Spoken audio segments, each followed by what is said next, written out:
Le président de la République, Ismaël Omar Guelleh, a reçu ce mardi au milieu de la matinée une délégation de la Banque mondiale, à leur tête le vice-président pour la région Moyen-Orient et Afrique du Nord, M. Farid Belhag, qui effectue une visite de travail à Djibouti.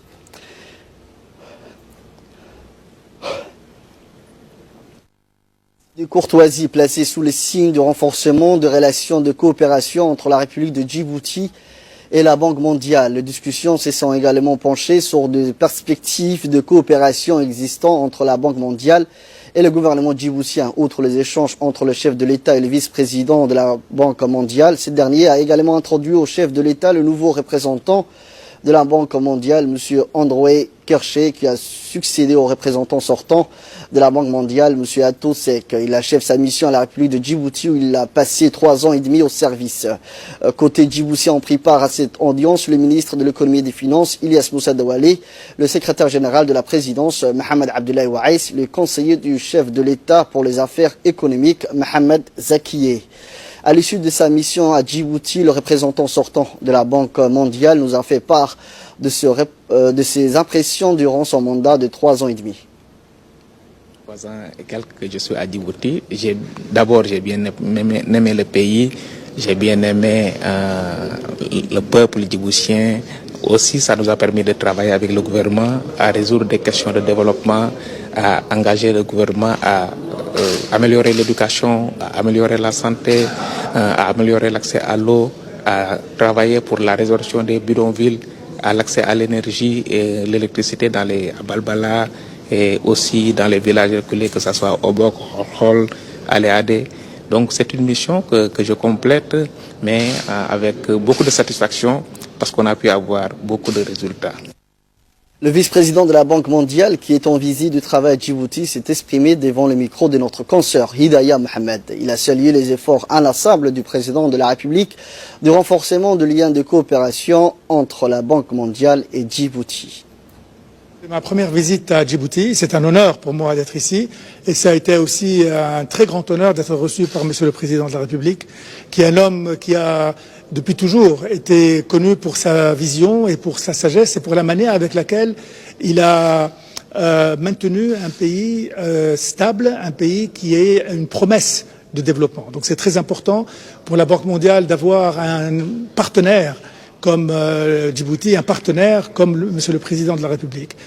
Nous avons discuté des perspectives de coopération entre la République de Djibouti et la Banque mondiale. Ce sont des perspectives prometteuses. Nous avons fait beaucoup ensemble.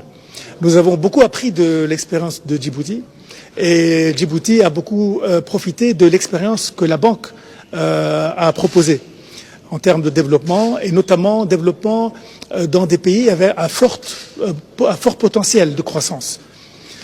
Pour nous, les réformes que Djibouti a faites sur les dernières années sont des réformes profondes, des réformes importantes. Nous avons accompagné certaines de celles-là et nous pensons qu'il reste encore beaucoup à faire de façon à ce que ces réformes se consolident et deviennent des réformes véritablement pérennes. Donc nous sommes avec vous aujourd'hui, nous sommes avec vous demain et nous sommes avec vous, avec le gouvernement de Djibouti, avec Monsieur le ministre des Finances qui est avec nous ici et qui a véritablement donné une impulsion à chaque fois que nous avions besoin d'une avancée plus importante encore dans les réformes. Donc c'est ma première visite, ça ne sera pas la dernière. Écoutons à présent la réaction du ministre de l'économie et des finances, Ilyas Moussa Douale. Donc, il y a eu entre le vice-président et le président de la République a été fructueuse, fraternelle, franche, et je pense que tout le monde a pris plaisir à faire le tour des activités de la Banque mondiale en République de Djibouti, et le président n'a pas manqué de faire part de son entière satisfaction quant au rôle et au partenariat entre la République de Djibouti et la Banque mondiale, et le rôle de la Banque mondiale dans le développement et la transformation de Djibouti sur beaucoup de questions, notamment sur la question du capital humain qui va être de plus en plus important, sur l'éducation, sa qualité, la qualité de la santé, mais également sur l'amélioration de tout ce qui est sur toute la question de la gouvernance en termes de performance de doing business, mais plus généralement sur la gouvernance et la gestion des finances publiques, des réformes structurelles que le gouvernement de Djibouti sous le leadership du président sont en train d'entreprendre. Et enfin, sur le grand programme du président que le programme Zéro Bidonville, que nous souhaitons améliorer le bien-être de la population djiboutienne.